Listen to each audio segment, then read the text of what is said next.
नमस्कार, कार्यक्रम विमर्शमा स्वागत छ। म मदन खाती। दर्शकवृन्द, काठमाडौँमा वायु प्रदूषण निकै उच्च रहेको छ। गत शुक्रबारदेखि नै काठमाडौँको आकाशमा तुहालो जस्तो र ढाकेको जस्तो देखा परिराखेको छ। राम्रोसँग घाम लाग्न नसकिराखेको र यो अवस्थामा काठमाडौँ उपत्यकामा मात्र होइन, त्यसका विभिन्न स्थानमा चाहिँ वायु प्रदूषण उच्च नै रहेको भनेर जानकारी आइराखेको छ। र यो अवस्थामा चाहिँ घरबाट ननिस्कनको लागि यति बेला मौसमविदहरूले, स्वास्थ्य कर्मीहरूले, चिकित्सकहरूले पनि लगातार त्यो आग्रह गरिराखेको अवस्था छ। यो अवस्था कहिलेसम्म रहला, यसको कारण के हो र त्यसको साथसाथमा पछिल्लो समय जुन जलवायु परिवर्तनको कारणले गर्दाखेरि नेपाल जस्ता देशहरूलाई लगातार त्यसले प्रतिकूल रूपमा असर गरिराखेको भन्ने कुरा पनि आइराखेको छ र विकास र वातावरण संरक्षण एकअर्काका परिपूरक वा एकअर्काका प्रतिस्पर्धी, त्यो विषयमा पनि एउटा छुट्टै खालको बहस चलिराखेको छ। आज हामी यिनै विषयमै केन्द्रित रहेर संवाद गर्नेछौँ र यो विषयमा संवाद गर्नको लागि आज हामीले कार्यक्रम विमर्शमा आमन्त्रण गरेका छौँ पर्यावरणविद उज्जवल उपाध्यायलाई। यहाँलाई कार्यक्रममा स्वागत छ। नमस्कार, धन्यवाद। अब अहिले काठमाडौँकै कुरा गरौँ न। अहिलेसम्म पनि शुक्रबारदेखि अहिलेसम्म जुन दृश्य देखा परिराखेको छ निकै उच्च रहेको भनेर अहिले पनि खुल्ने छाटकाट चाहिँ त्यस्तो केही देखा परिराखेको छैन, होइन? मौसम यथावत नै त्यस्तै रहेको छ। यो के कारणले यस्तो भयो बताइदिनुहोस् त। यसको तीनटा कारण छ है। अब लगभग 48 घण्टा हुन लाग्यो, होइन? आज हामी आइतबारको यस बेलातिर छौँ। यो शुक्रबार अपराह्न 12-1 बजेपछि अचानक फर्म भएको यो भनौँ न यो प्रदूषण हो। यो त्योभन्दा अगाडि पनि त्यस्तो राम्रो त थिएन, स्वस्थकर त। अब हामीहरूको यो फागुन चैत वैशाखमा काठमाडौँमा कहिले पनि हुँदैन। इनफ्याक्ट वर्षभरि नै काठमाडौँको प्रदूषण लेभल त स्वस्थकर त कहिले पनि छैन, जहिले पनि अस्वस्थ नै हो। अहिले चाहिँ एकदमै उच्च, यसलाई चाहिँ हामी जोखिमयुक्त भन्छौँ, हजार्डस, होइन? यो चाहिँ धेरै नै घातक छ। यसको चाहिँ तीनटा कारण छ। पहिलो कुरा चाहिँ कस्तो छ भन्दाखेरि काठमाडौँमा अहिलेको यो सिजनमा के हुन्छ भन्दाखेरि पश्चिमको वायु एक्टिभ हुन्छ र उत्तरको वायु पनि एक्टिभ हुन्छ। उत्तरबाट तिब्बततिरबाट हावा आउँदाखेरि पनि तिब्बतको धुलोहरू उडाएर ल्याउँछ उसले, होइन? हिमाल पारीको जुन हामीहरूको चाहिँ भनौँ न अप्पर मुस्ताङ क्षेत्रहरूमा पनि धुलो हुन्छ, पानी पर्दैन नि त त्यहाँ, त्यो धुलोहरू उडाएर ल्याउँछ, एउटा कारण। अर्को कुरा चाहिँ के हुन्छ भने पश्चिमको हावा लाग्ने भएर भारतको तपाईँको राजस्थानदेखिको जुन मरुभूमिको धुलो छ त्यो र भारतको उत्तराखण्ड, उत्तर प्रदेश, दिल्ली, हरियाणा र उत्तरी बिहार क्षेत्रमा जुन धेरै उद्योग धन्दा छ र भारततिर के छ भन्दाखेरि धेरै उद्योग धन्दाहरू चाहिँ कोइलाले चल्छन्। कोइला बालेर त्यसको चाहिँ नि तपाईँको जुन यो ऊर्जाको स्रोत जुन चाहिन्छ उद्योग धन्दा सञ्चालन हुनुको लागि कोइला नै बाल्ने हो। र त्यहाँ विद्युत पनि के छ भन्दाखेरि थर्मल पावर भनेको कोइलाले नै चल्छ, होइन? हाम्रो जस्तो चाहिँ नि यो स्वच्छ ऊर्जा यो हाइड्रो पावर जस्तो जलविद्युत जस्तो उनीहरूको छैन। त्यसले गर्दाखेरि उद्योग धन्दा, कल कारखाना र सवारी साधन पनि भारतमा हाम्रो तुलनामा धेरै छ र त्यसमाथि चाहिँ कोइला बालेको त्यो खरानी त्यो पनि आउने भयो, है? पहिलो कारण त के छ भने हाम्रो देशभन्दा बाहिरको कारणहरू भयो। हाम्रो देशभित्रको कारणमा अब ओभरअलमा दोस्रोमा आउँदाखेरि चाहिँ के छ भन्दाखेरि काठमाडौँ उपत्यका एक त खाल्टो जस्तो भयो, कचौरा जस्तो हो, होइन? यसमा हाम्रो आफ्नै पनि के छ भन्दाखेरि सडकको गुणस्तर राम्रो छैन। सडकको छेउछेउमा हेर्नुहोस् तपाईँको चाहिँ धुलोहरू उड्न सक्ने ठाउँहरू, ओपन ठाउँहरू धेरै छ। हामी कहाँ चाहिँ ग्रिनरी त छँदै छैन, तपाईँको चाहिँ भनौँ न रुख बिरुवाहरू, अलिकति हरित क्षेत्रहरू त छँदै छैन। खाली भएका ठाउँहरूमा पनि हरियो घाँस हुनुपर्ने ठाउँमा पहेँलो माटो मात्रै देख्छौँ। त्यसमाथि हामी कहाँ चाहिँ नि तपाईँको यो कन्स्ट्रक्सन साइटहरू, होइन? निर्माण गर्नको लागि राखिएको तपाईँको क्षेत्रहरू र निर्माण सामग्रीहरू ओपनली हामी थोपारिदिन्छौँ, खुला रूपमा छ। त्यसमाथि सडकको गुणस्तर हाम्रो काम लाग्ने छैन। र अर्को कुरा के छ भन्दाखेरि यो सिजनमा खास गरी चैत वैशाखमा पानी नपर्ने हुने भएर काठमाडौँ उपत्यकाको पूर्वी र दक्षिणी भेगमा खास गरी भक्तपुर र ललितपुरको जिल्लाहरूमा इँटा भट्टाहरू चाहिँ यो समयमा चाहिँ फुल स्विङमा सञ्चालन हुन्छ र त्यो इँटा भट्टाको खरानी र धुलो, सडकको गुणस्तर मैले तपाईँलाई भनिहालेँ, त्यो बाहेक निर्माण सामग्रीहरू ओपनली राखिदिने, होइन? र त्यसमाथि सवारी साधनहरूमा कुनै अनुगमन चाहिँ धेरै कमजोर छ, सवारी साधनबाट निस्केको धुवा, त्यो सबै कारणले भयो। र तेस्रोमा चाहिँ के छ भन्दाखेरि काठमाडौँ उपत्यकाको दक्षिण र पूर्वी क्षेत्रमा अहिले डढेलो लागेको छ। लामो समय पानी नपरेको कारणले गर्दाखेरि डढेलो लागेको कारणले गर्दा एउटा काठमाडौँ उपत्यकाको आन्तरिक तपाईँको चाहिँ प्रदूषणका स्रोतहरू र एउटा चाहिँ हामीहरूको चाहिँ अब सीमा पारीबाट, होइन? उत्तरको तिब्बतबाट केही र अझ बढी चाहिँ पश्चिमी भारतबाट उडेर आउने धुवा र धुलो, यो सबै कुरा एकैचोटि कन्सन्ट्रेट हुँदाखेरि चाहिँ अहिले काठमाडौँको प्रदूषण चाहिँ नि घातकको लेभलभन्दा माथि गएको कारण चाहिँ त्यो। यहाँले जुन 3वटा कारण बताउनु भयो नि, जो काठमाडौँभित्रकै जो प्रदूषण गर्नको लागि सहायक सिद्ध हुने जो क्रियाकलाप मानव निर्मित क्रियाकलाप छन्, त्यो यो वर्ष मात्र होइन, अघिल्लो पटक पनि त्यस्तै देखिन्थ्यो। यहाँले जसरी वायुहरूको कुरा गर्नुभयो, यो चाहिँ प्रधान त अहिले तात्कालिक कारणको रूपमा चाहिँ विगतमा पनि यो प्रकारको थियो कि अहिले मात्र यस्तो भाव? होइन, यो विगतमा पनि थियो होइन। गएको वर्षमा यसपालि वात्तै बढेको भन्ने चाहिँ होइन। गएको वर्ष यति बेला लकडाउन भावेर अहिलेको चाहिँ नि गएको वर्ष मात्र अपवाद भयो। गएको वर्ष यति बेला लकडाउन थियो र तपाईँको चैत वैशाखमा पनि आकाश यति सफा र हिमाल यति प्रष्ट देखिन्थ्यो। तपाईँलाई पनि याद होला, गएको वर्ष वैशाख 28 गते साँझ काठमाडौँको चोभार र भैँसेपाटीबाट सगरमाथा देखिएको थियो। सगरमाथा, लोत्से, नुप्से हिमाल चाहिँ देखिएको थियो। त्यो भने अपवाद हो। तर गएको वर्षलाई हामीले छोड्ने हो र पहिलाको वर्षलाई हेर्ने हो भने तपाईँको प्रदूषण त काठमाडौँमा यस्तै नै हो, जहिले पनि यस्तै नै हो। तर अहिले एकदमै उच्च पुग्नु कारण चाहिँ एकदम यसपालि एउटा अपवाद चाहिँ के भइदियो भन्दाखेरि, यति उच्च पुग्नुको एउटा अपवादको कारण चाहिँ के भइदियो भने शुक्रबार अपराह्न जब चाहिँ अचानक चाहिँ मौसम परिवर्तन भयो नि, किनकि 12-1 बजेसम्म घाम लागिरहेको थियो। 2 बजेपछि अचानक चाहिँ तपाईँको घाम नै रातो भएर आयो र धमिलो भएर आयो, आकाश पहेँलो भयो। त्यसको कारण चाहिँ के हो भन्दाखेरि, त्यो शुक्रबार अराउन्ड 2 बजेतिर एउटा ककनी क्षेत्रतिरबाट एउटा हावाको करेन्ट काठमाडौँ छिर्यो। एउटा चाहिँ दक्षिण पश्चिमी क्षेत्र भनेको यता तपाईँको भट्टे डाँडा र तपाईँको चाहिँ त्यो भैँसेपाटी क्षेत्रतिरबाट अर्को एउटा हावा छिर्यो। एउटा उत्तर पश्चिम र अर्को दक्षिण पूर्वबाट एउटा हावा छिर्दाखेरि त्यसले भुमरीको रूप लियो। र भुमरीको रूप लिँदाखेरि के हुन्छ भने, भुमरीको चाहिँ हावा जुन हुन्छ त्यसको तल्लो भागमा धेरै प्रेसर हुन्छ, माथिको भागमा कम प्रेसर हुन्छ। त्यसले के गरिदियो भन्दाखेरि काठमाडौँमा जति पनि धुलोहरू छ, तपाईँको सडकमा भनौँ न फिजिएर बसेको चाहिने धुलोहरू र सवारी साधनबाट निस्केको धुवाहरू, त्यो सबैलाई उचालेर चाहिँ माथि वायुमण्डलमा पुर्याइदियो। त्यो हावा धेरै जोडले लाग्दिएको भए सबै धुलो उडेर चाहिँ काठमाडौँ उपत्यकाबाट बाहिर स्केप भएर जान्थ्यो। त्यो एकदमै सामान्य गतिको हावा भयो। सडकको धुलो माथि त ल्याइदियो, तर माथि नै ट्र्याप भएर बस्यो। तपाईँको उपत्यकाको जुन हाइट छ, उपत्यकाको खाल्डोको उचाइ समुद्री सतहबाट 1350 मिटर छ। वरपरको पहाडहरू चाहिँ कम्तीमा 400-500 मिटर अल्गो छ क्या, त्यसले गर्दा निकै गहिरो खाल्डो हो काठमाडौँ। त्यसले गर्दाखेरि उडेको जुन प्रदूषण हो बाहिर निस्केर जान सकेन, अचानक त्यो एउटा कारण भयो। त्यसमाथि के भयो त भन्दाखेरि, शुक्रबारको दिन लगातार हाम्रो चाहिँ आन्तरिक चाहिने प्रदूषणहरू पनि निस्किँदै गयो, भारततिरबाट पनि प्रदूषण आइराख्यो, प्लस दक्षिण र पश्चिम क्षेत्रमा चाहिँ लागेको डडेलोको खरानी पनि डिपोजिट भइराख्यो। अहिले सबैतिरबाट एउटा चक्रव्यूहमा फस्या जस्तो भयो कि। अब यो कहिलेसम्म यस्तै रहला त? यो सफा हुनको लागि त सबैभन्दा राम्रो उपाय त पानी नै पर्नुपर्छ। तर अब भनौँ न, कम्तीमा 3-4 दिन त पानीको कुनै सम्भावना छैन। आजबाट कम्तीमा 3 देखि 4 दिन त कुनै सम्भावनै छैन पानी पर्ने। अब यसको अर्को वैकल्पिक उपाय चाहिँ के भन्दा हावा चल्नु पर्यो होइन। यसको लागि चाहिँ सबैभन्दा राम्रो 8 किलोमिटर प्रति घण्टा अथवा 5 मिल प्रति घण्टाको दरमा यदि हावा चल्दियो भने चाहिँ यो क्लियर भएर जान्छ। अब हावा चल्ने पनि सम्भावना चाहिँ कस्तो छ भन्दाखेरि, कुनै भनौँ न अब समुद्री तटीय क्षेत्रतिर कुनै ठुलो चक्रवाती हावाहरू आउन सक्ने सम्भावना पनि देखिँदैन, किन त्यस्तो कुरा त बेलैमा प्रेडिक्ट गर्न सकिन्छ। त्यस्तो ठुलो सिस्टम, हावा चल्ने सिस्टम चाहिँ तत्कालै त देखिएको छैन। तर हावा भन्ने कुरा चाहिँ कस्तो छ भन्दाखेरि भन्न सकिँदैन।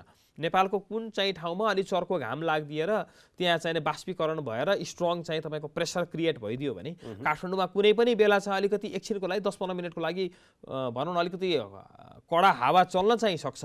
त्यो ठ्याक्कै यति बेलामै यसरी हुन सक्छ भन्ने कुरा चाहिँ त्यो प्रेडिक्ट गर्न चाहिँ धेरै गाह्रो छ। त्यसो भए चाहिँ अहिले अब काठमाडौँको कुरा मात्र होइन, हेटौडादेखि अन्य ठाउँको पनि लगातार कुराहरू आइराखेको छ। यो सबै ठाउँमा एकै प्रकारको हो कि अलि फरक छ? होइन, प्रकार त सबै ठाउँमा एकै प्रकारको हो होइन। अहिले हामीले हेर्दाखेरि के छ भन्दाखेरि, मैले अघि पनि भने भारतको उत्तरी बिहार र उत्तर प्रदेश त लगभग तपाईँको एकदमै प्रदूषणको चपेटामा छन्। र ठ्याक्कै हामीहरूको काठमाडौँबाट दक्षिण भनेको, हामीहरूको काठमाडौँको दक्षिणमा वीरगञ्ज सहर पर्छ। वीरगञ्ज सहरबाट सोझै दक्षिण हेर्नुभयो भने तपाईँले पटना, मुजफ्फरपुर, मोतिहारी जस्ता भारतका ठुल्ठुला सहरहरूमा पनि यो समस्या व्यापक छ। किन भन्दाखेरि त्यो उनीहरूको चाहिँ आफ्नो आन्तरिक प्रदूषण पनि छ, किनकि त्यो क्षेत्रमा उद्योगीकरण एकदमै धेरै छ। हेटौडामा पनि औद्योगिकरण छ, त्यसको तुलनामा भारतको बिहारमा धेरै छ। सबैभन्दा पहिला त पश्चिमबाटै आएको धुलो धुवाँ भयो।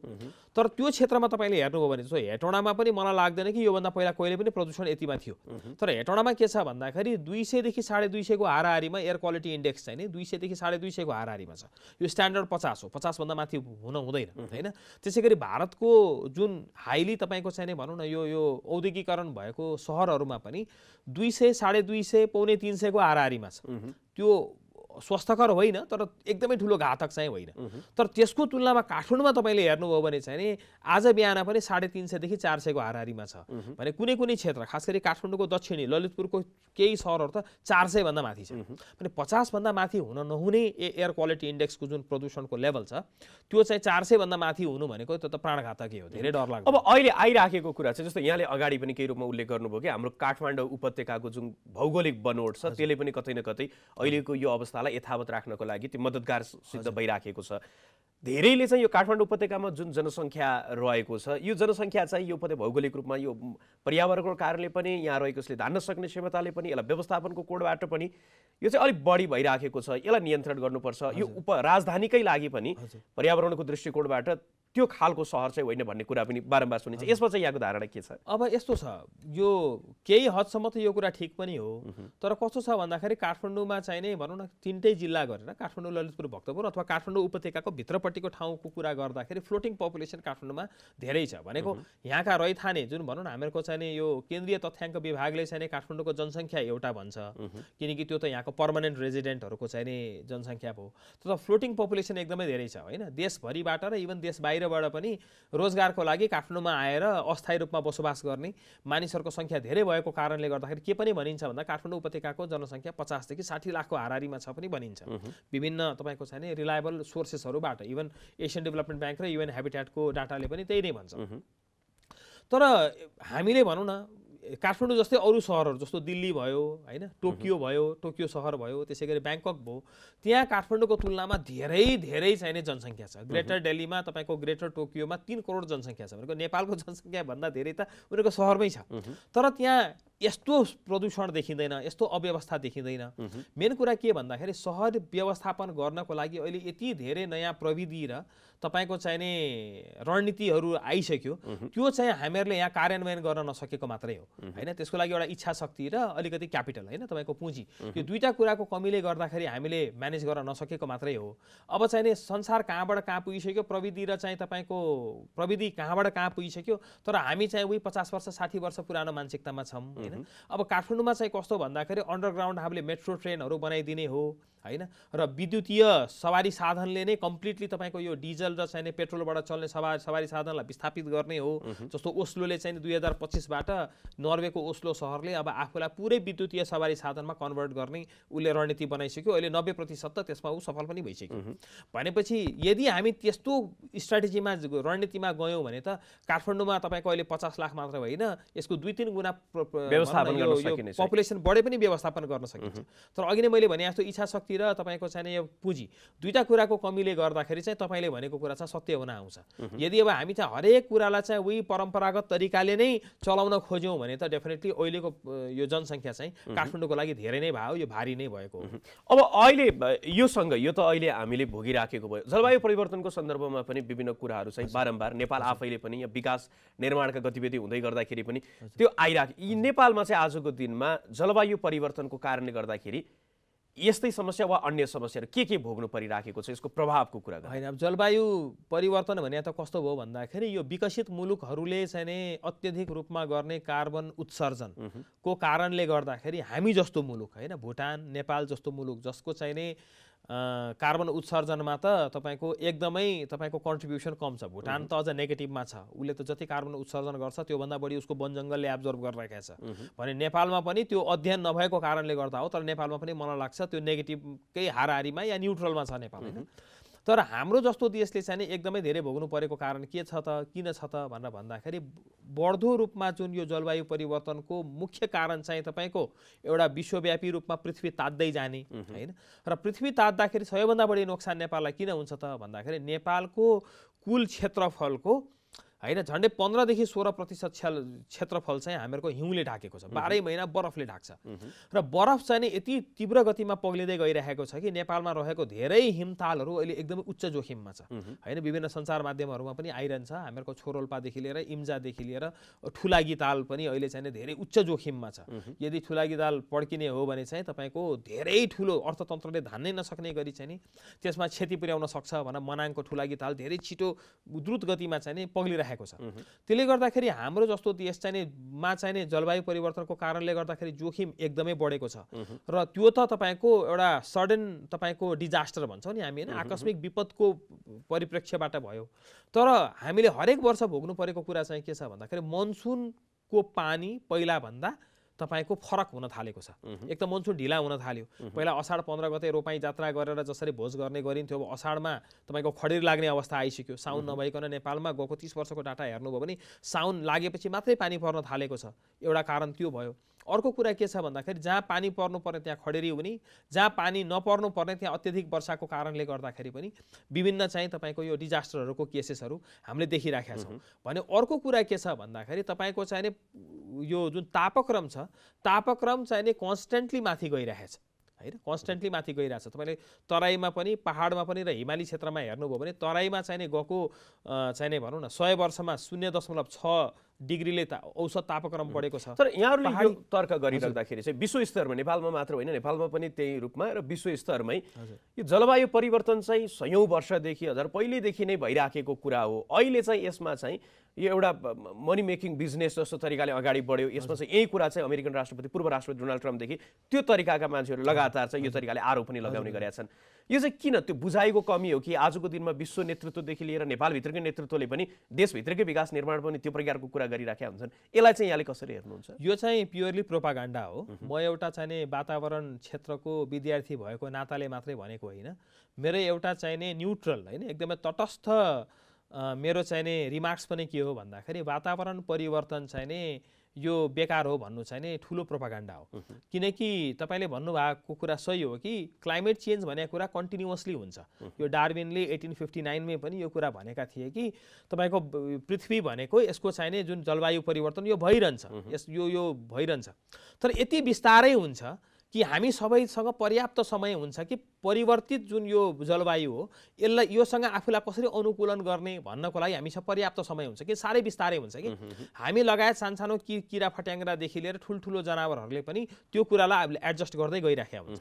तर गएको 60 वर्षको डाटाले चाहिँ त्यो कुरा भन्दैन। फेरि गएको 60 वर्षको तपाईँलाई डाटा हेर्नुभयो भने खास गरी अब जब हामीहरूको पहिलो विश्वयुद्ध भयो नि तपाईको यो 1910 को हाराहारीमा, त्यो बेलामा चाहिँ संसारको पपुलेसन नै कति थियो भन्दाखेरि जम्मा 2 अर्ब थियो।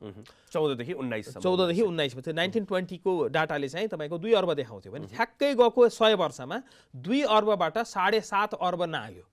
भनेपछि पपुलेसन यसरी बढ्यो र तपाईको चाहिँ गएको यो 100 वर्षमा के भएको छ त भन्दाखेरि वन विनाश व्यापकै भयो। धेरै चाहिने तपाईको यो बायो स्पिसिसहरू, होइन, तपाईको यो जैविक विविधताहरू धेरै चाहिँ हामीले सिद्ध्यायौँ।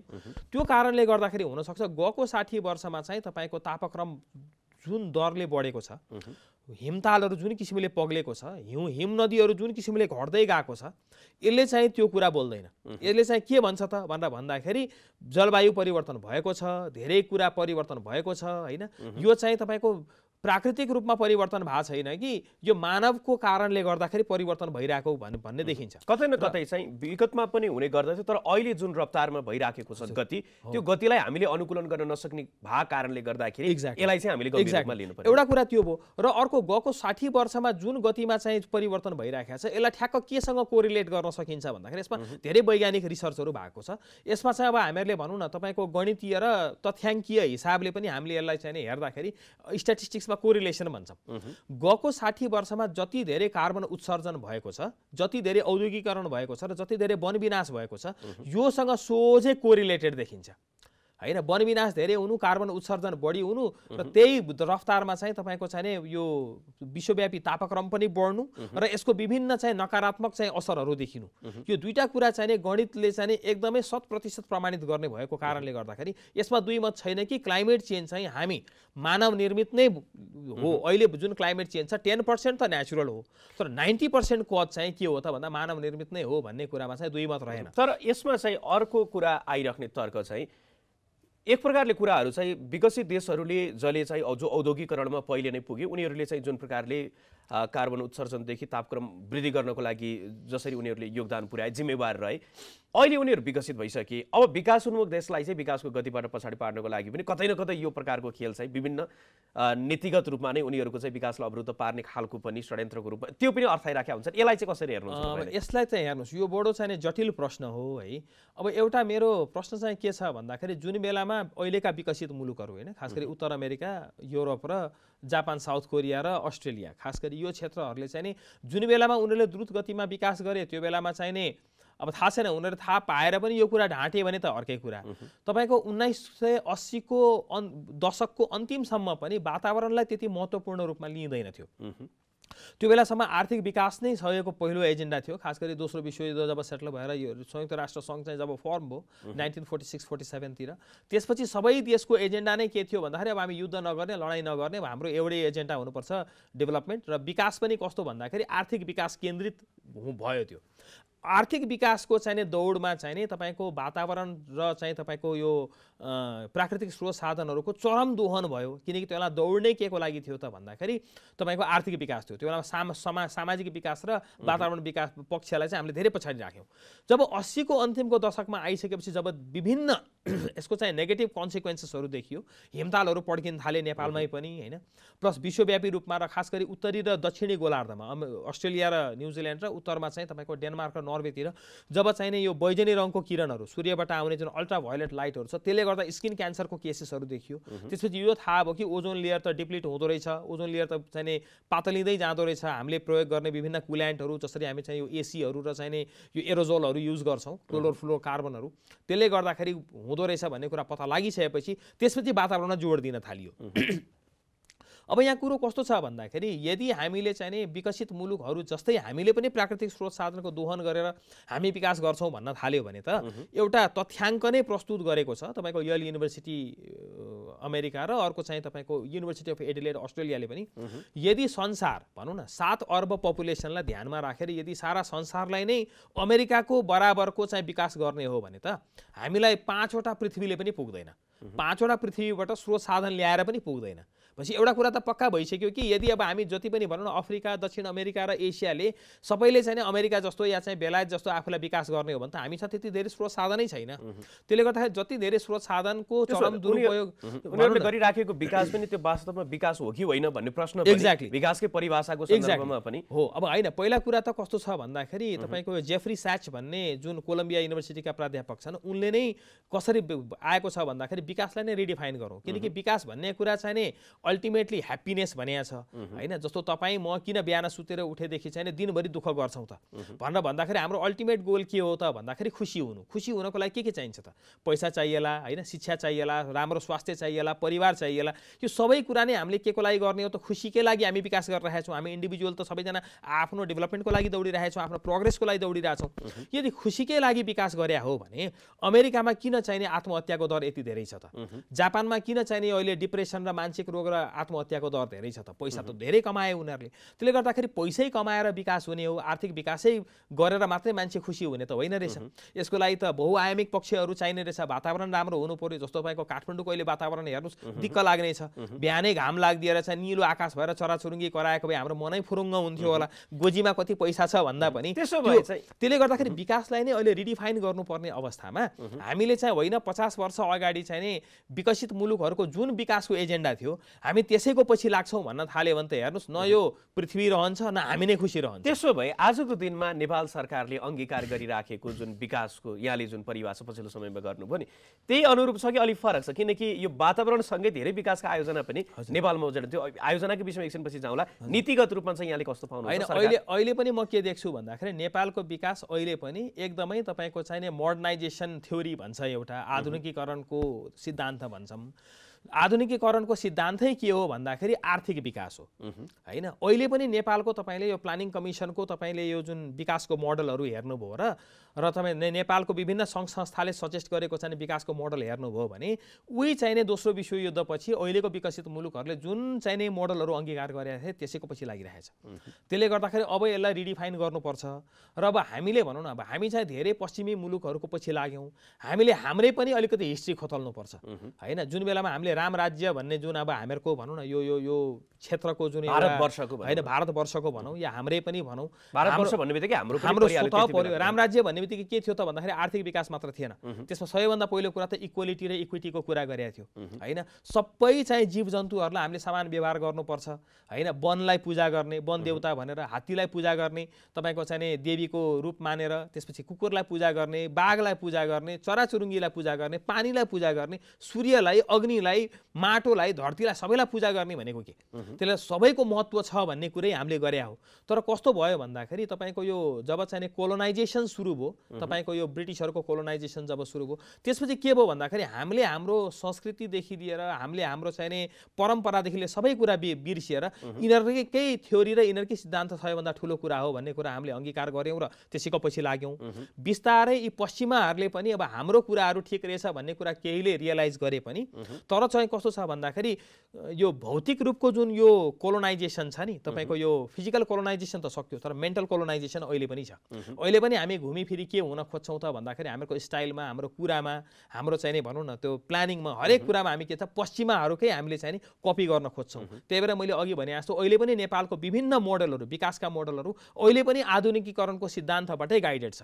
यसलाई अब हामीले चाहिँ कम्प्लिटली यसलाई हामीले चाहिँ कोर्स करेक्सनतिर हामी गएनौँ भने के हुन्छ भन्दाखेरि न हाम्रो अस्तित्व रहन्छ, न हाम्रो चाहिँ परम्परा, न हाम्रो कल्चर, न हाम्रो हिस्ट्री केही पनि रहँदैन। त्यसले गर्दाखेरि अहिले धेरैले चर्चा पनि गरिराखेको निजगढ अन्तर्राष्ट्रिय विमानस्थल होइन, यो विषयमा पनि कतै न कतै यो चाहिँ विकास विरोधीको रूपमा जो वातावरणको कुराकानी गर्ने, वातावरण संरक्षण गर्नुपर्छ, पर्यावरण जोगाउनुपर्छ भन्दै गर्दाखेरि त्यो विकास विरोधीको आरोप पनि लागिराखेको छ। अर्कोतर्फ चाहिँ होइन, वातावरण यदि नै रहेन भने, वातावरण रहेन विकास के को लागि भन्ने कुरा पनि छ। यसमा चाहिँ के छ यहाँको यो निजगढ अन्तर्राष्ट्रिय विमानस्थलमा चाहिँ रुखहरू काटिँदै गर्दाखेरि चाहिँ बडो पर्यावरणविदहरू, वातावरण संरक्षण गर्नेविदहरू अलि आक्रोशित भए जस्तो, अलि असन्तुष्टि जाहेर गरेको छ। कारण के हो? हजुर, यसमा चाहिँ अब मेरो एउटै भनाइ के छ भन्दाखेरि मैले अघि पनि भने म एउटा तटस्थ व्यक्ति हुँ, त्यही घटनामा मात्रै केन्द्रित हुँदाखेरि समग्र नीतिगत तटस्थ व्यक्ति हुँ। एउटा कुरा चाहिँ के छ भन्दाखेरि अस्ति भएको यो विरोध प्रदर्शन पनि मैले देखेँ होइन, सेभ निजगढको पक्षमा चाहिँ केही युवा साथीहरूले चाहिँ विरोध पनि गर्नुभयो र सरकारको केही पक्षबाट त्यसको चाहिँ नै भनौँ न अलिकति नेगेटिभ फिडब्याक पनि उहाँहरूले दिनुभएको छ। त्यो कुराहरू चाहिँ सोसियल मिडियामा मैले देखेँ। एउटा कुरा चाहिँ के छ भन्दाखेरि नेपालमा पहिलो कुरा त अन्तर्राष्ट्रिय जहाज नै कति आउँछ। पहिला कुरा त सरकारले जनतालाई के जस्टिफाई गरिदिनु पर्यो भन्दाखेरि नेपाल चाहिँ कतिवटा अन्तर्राष्ट्रिय अरू देशसँग चाहिँ अहिले हवाई मार्गबाट जोडिएको छ। कुनै समयमा चाहिँ ती युरोपमा सोझै हामीहरूको चाहिँ प्लेन जान्थ्यो, फ्र्याङ्कफर्ट हामीहरूको डाइरेक्ट फ्लाइट हुन्थ्यो, लन्डन हाम्रो डाइरेक्ट फ्लाइट हुन्थ्यो होइन। अहिले युरोपको एउटा सहरसँग, टर्कीको इस्तानबुलसँग एउटा चाहिँ फ्लाइट चाहिँ दिनमा हुन्छ। युरोपसँग त हामी जोड्न सकिएकै छैनौँ। अलिकति रिजनल एयरपोर्टमा हामी जोडिएको भनेको चाहिँ तपाईँको ब्याङ्कक र सिङ्गापुर मात्रै हो। त्यसले गर्दाखेरि नेपालमा त पहिला अन्तर्राष्ट्रिय जहाज नै कति आउँछ, पहिला त त्यो कुरा नै निर्क्योल हुनु पर्यो। काठमाडौँकै तपाईँको एयरपोर्टमा राम्रोसँग सबै ठुल्ठुलो देशहरूबाट जहाज आउन सकिरहेको छैन, पहिला कुरा। दोस्रो कुरा जुन भैरवा र लुम्बिनी र जुन हामीहरूको पोखरामा अन्तर्राष्ट्रिय जहाज बन्यो, अन्तर्राष्ट्रिय एयरपोर्ट बन्यो, त्यहाँ नै कतिवटा चाहिने अन्तर्राष्ट्रिय जहाजहरूले रेजिस्टर गरेका छन्, पर्मिसन मागेका छन्, एप्लिकेसन हालेका छन्, हामी त्यहाँ आउँछौँ भनेर। दोस्रो कुरा त्यसपछि मात्र निजगढमा, भोलि निजगढमा एयरपोर्ट बनायो भने कतिवटा जहाज आउला होइन। र अर्को कुरा के भन्दाखेरि यो एउटा कुरालाई सरकारले क्लियर गर्नुपर्छ। र दोस्रो कुरा के भन्दाखेरि निजगढ विमानस्थल बनिसकेपछि त्यसको फाइदाहरू के हुन्छ होइन, त्यो कुरामा सरकारले आश्वस्त पारोस्। होइन भने निजगढको विमानस्थल यस्तो ठाउँमा प्लान गरिएको छ जहाँ एकदमै त्यसलाई हामी इकोलोजिकल हटस्पट भन्छौँ होइन। तपाईँको पर्यावरणीय दृष्टिकोण वास्तै नगरिकन त्यहाँको रुखहरू र वातावरण बिगार्नको लागि मात्रै म त्यही पोइन्टमा आउँदैछु। तपाईँको निजगढ एयरपोर्ट जुन ठाउँमा प्लान गरिएको छ नेपालमा बहुतै कम, एक त नेपाल वातावरणीय दृष्टिकोणले नै एकदमै धनी ठाउँ हो, धनीको पनि एक किसिमले भनौँ त्यो खजाना भएको ठाउँ हो के त्यो वातावरणीय दृष्टिकोणले। त्यहाँ 500 वर्षभन्दा पुरानो सालको भीमसालका रुखहरू, बाघ र चाहिने तपाईँको अरू धेरै भनौँ न इकोलोजिकल यो इकोस्टोन किस्टोन स्पिसिसको चाहिने फ्ल्यागसिप स्पिसिसको ह्याबिट्याट। त्यसमाथि तपाईँको पूर्वमा आसाम भनेको तपाईँको टिस्टा नदीदेखि लिएर पश्चिममा चाहिँ तपाईँको यो यमुना नदीसम्म जुन हात्तीहरूले जुन माइग्रेट गर्छ त्यो माइग्रेट गर्ने एकदमै प्राइम रुट हो। र त्यो ठाउँमा चाहिँ एउटा हेल्दी सालको रुखको प्राइस अन्तर्राष्ट्रिय मार्केटमा 3 लाख रुपैयाँ लगभग पर्छ। 2000 युरो भनेको लगभग 3 लाख रुपैयाँ पर्छ। पछि सुन्नमा के आउँछ भन्दाखेरि 22 लाख रुख चाहिँ सरकारले काट्दैछ अरे। मैले भिडको कुरा गरेँ है, अस्तिको चाहिँ तपाईँको यो विरोध प्रदर्शनको कुरा गरेँ। 22 लाख रुख इन्टु 3 लाख रुपियाँ गऱ्यो भने कति हुन्छ त भन्दाखेरि 66 खर्ब रुपैयाँ हुन्छ। सरी 6.5 खर्ब रुपैयाँ हुन्छ। त्यति रुख किन काट्नु पर्यो, त्यसलाई चाहिँ सरकारले क्लियर गरिदिनु पर्यो। त्यति रुख काट्ने होइन, हामीले यति मात्रै काट्ने हो भन्ने हो भने पनि त्यो सरकारले क्लियर गरिदिनु पर्यो। र त्यो रुख काट्नुभन्दा अगाडि एयरपोर्टको डिटेल डिपिआर र त्यसको चाहिने प्रारम्भिक वातावरणीय यो परीक्षण भन्छौँ हामीहरू होइन, तपाईँको मूल्याङ्कन भन्छौँ EIA, त्यो कुरा क्लियर गरेर र त्यो त्यति रुख काटिसकेपछि र त्यो ठाउँमा अलिक केही न केही वातावरण विनाश त हुन्छ, किनकि विकासले वातावरण विनाशै नगर्ने भन्ने त होइन। त्यति विनाश गरिसकेपछि त्यसको वैकल्पिक तपाईँको चाहिने यो इन्भाइरोमेन्टल प्रोटेक्सनहरू हामी कहाँ गर्छौँ त? त्यतिवटा रुख काटिसकेपछि त्यसको वैकल्पिक हामी कहाँ गएर रुख रोप्छौँ? त्यहाँ चाहिने रुख सँगसँगै अरू चाहिने भनौँ न वन्यजन्तुहरू चाहिने यदि असर पर्यो भने त्यो वन्यजन्तुहरूलाई सजिलो हुने गरी हामी वैकल्पिक कहाँ गएर चाहिँ यो वातावरण चाहिँ अब हामी यो रिस्टोरेसन गर्छौँ भन्ने कुरा चाहिँ सरकारले क्लियर गरिदिनु पर्यो। होइन भने म एउटा पोइन्टसँग यहाँ जोडिहालौँ। जस्तो कोटेश्वरदेखि तपाईँको यो सातो बाटो हुँदै कलङ्कीसम्म पनि बाटो बन्यो, त्यस्तै छेउछेउको धेरै रुख काट्यो। अब फेरि कोटेश्वरबाट यो बालाजु हुँदै कलङ्की पनि रिङ रोड बन्दैछ, त्यसले पनि छेउछेउको रुख काट्छ। तर यो रुखको चाहिँ के हुन्छ भन्दाखेरि पर्यावरणमा यसको चाहिने कन्ट्रिब्युसन भूमिका बहुतै कम हुन्छ। हुनलाई रुख त हो तर यसको इकोलोजिकल भ्याल्यु कम छ, इकोनोमिक भ्याल्यु पनि बहुतै कम छ। किनकि तपाईँको यो जुन काठमाडौँको रिङ रोडको छेउछाउमा पाइने रुख हो, त्यसमा कुनै चराहरू कुनै त्यस्तो चाहिँ भनौँ न यो लोपोन्मुख चराहरूले आएर गुण बनाएर बसेको पनि होइन। त्यो रुखको पर्यावरणमा खासै धेरै कन्ट्रिब्युसन पनि हुँदैन। रुखको केही न केही त हुन्छ तर त्यस्तो धेरै हुँदैन। र यो रुख तपाईँले काटिहाल्नु भयो भने त्यो रुखबाट तपाईँले फर्निचरहरू केही पनि बनाउन सक्नुहुन्न, किन टिम्बर भ्याल्यु त्यसको छँदै छैन। दाउरे बाल्ने हो भने धुवा मात्रै बढी आउँछ। त्यसको तुलनामा चाहिँ तपाईँको जुन यो तराईको जुन यो निजगढ एयरपोर्टमा भएको जुन रुखहरू छ त्यसको इकोलोजिकल भ्याल्यु अत्यन्त धेरै छ, इकोनोमिक भ्याल्यु त्यत्तिकै हाई छ।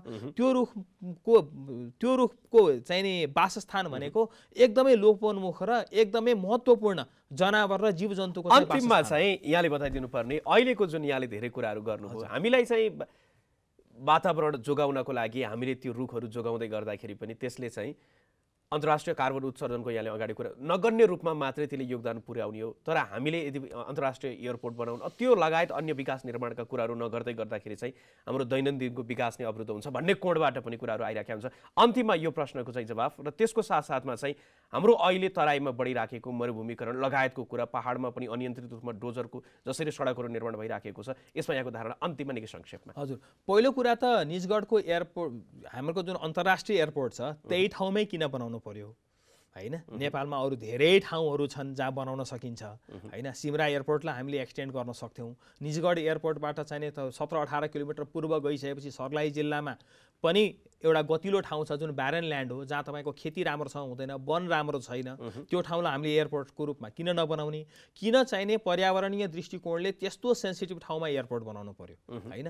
एउटा प्रश्न चाहिँ त्यसको चाहिँ सरकारले जवाफ दिएपछि मात्रै मलाई लाग्छ यो जुन वातावरणको पक्षमा आवाज उठाउने साथीहरू हुनुहुन्छ उहाँहरूलाई चित्त बुझ्ला होइन। पहिलो कुरा। अर्को कुरा चाहिँ के भन्दाखेरि विकासको विरोधी यहाँ कोही पनि छैन। विकासको विरोधी यदि हुने भए त यो पोखराको विमानस्थलको पनि विरोध हुन्थ्यो होला होइन, लुम्बिनीको विमानस्थलको पनि विरोध हुन्थ्यो होला। त्यो बाहेक त तपाईँको जस्तो राजविराजमै पहिला कति लामो समयदेखि एयरपोर्ट बन्थ्यो, त्यसलाई त नेपाल सरकारले रिस्टोर गरेको छ। त्यसै गरी पहाडको धेरै क्षेत्रमा चाहिँ एयरपोर्टहरू रिस्टोर भएको छ। मुगली नारायण घाटकै बाटो चाहिँ फराकिलो भएको छ। अहिले तपाईँको मुगलिनदेखि काठमाडौँसम्मको बाटोलाई पनि फराकिलो गर्ने भनिएको छ। त्यसले गर्दाखेरि विकासको विरोधी त यहाँ कोही पनि छैन। तपाईँको सुरुङ मार्ग जुन बनाउने भनेर भनिएको छ त्यसमा स्थानीय बाहेक त कोही पनि वातावरणवादीहरूले गएर विरोध त गरेनन्।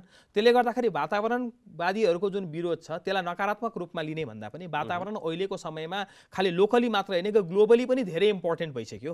र अर्को कुरा अन्तिममा म के भन्न चाहन्छु भन्दाखेरि निजगढको एयरपोर्टको जुन जङ्गल छ त्यो जङ्गलमा रहेका जनावरहरूको रिलेसन भनेको जनावर एकै ठाउँमा बस्दैन। बाघ र हात्ती भनेको एकै ठाउँमा रमाएर बस्ने चिज होइन, लामो लामो रुट माइग्रेट गर्छ। त्यसले गर्दाखेरि निजगढको एयरपोर्टबाट जाने हात्ती तपाईँको पर्सा निकुञ्ज, चितवन निकुञ्ज, बाँके, बर्दिया, शुक्लाफाटा निकुञ्जसम्म पुग्छ र उसले त्यहाँको चाहिने भनौँ न यो इकोलोजिकल र इकोसिस्टममा उसले ठुलो कन्ट्रिब्युसन हुन्छ। त्यहाँबाट माइग्रेट गर्ने हात्तीले गर्दाखेरि चितवनदेखि लिएर तपाईँको पर्सा र निकुञ्जदेखि लिएर शुक्लाफाटासम्मको जैविक विविधता उसले संरक्षण गरिरहेको हुन्छ। तपाईँ आफै भन्नुहोस् चितवन, पर्सा, बाँके, बर्दिया, शुक्लाफाटामा कति धेरै व्यापारीहरूको लगानी छ, होटल रिसोर्ट त्यहाँ काम गर्ने लगानी छ। त्यसमा त्यो हात्ती पाल्नेहरू छन्, माउतीहरू छन्, ट्रेकिङ गाइडहरू छन्। निकै महत्त्वपूर्ण विचारहरू राख्दै हुनुहुन्थ्यो, तर निर्धारित समय सकिएको छ। अर्को कुनै कार्यक्रममा यिनै विषयवस्तुमा फेरि यहाँसँग संवाद गर्ने नै छौँ। आफ्नो महत्त्वपूर्ण समय यहाँले हामीलाई उपलब्ध गराइदिनु भयो, निकै महत्त्वपूर्ण विचार पनि अभिव्यक्त गरिदिनु भयो। यहाँको महत्त्वपूर्ण समय र संवादको लागि धेरै धेरै धन्यवाद। तपाईँलाई पनि धेरै धेरै धन्यवाद। Thank you. आजको लागि कार्यक्रम व्यवस्थालाई निर्धारित समय सकिएको छ। जनताद्वारा जनताका लागि प्रसारित जनता टेलिभिजन हेरिरहनुहोस्। नमस्कार।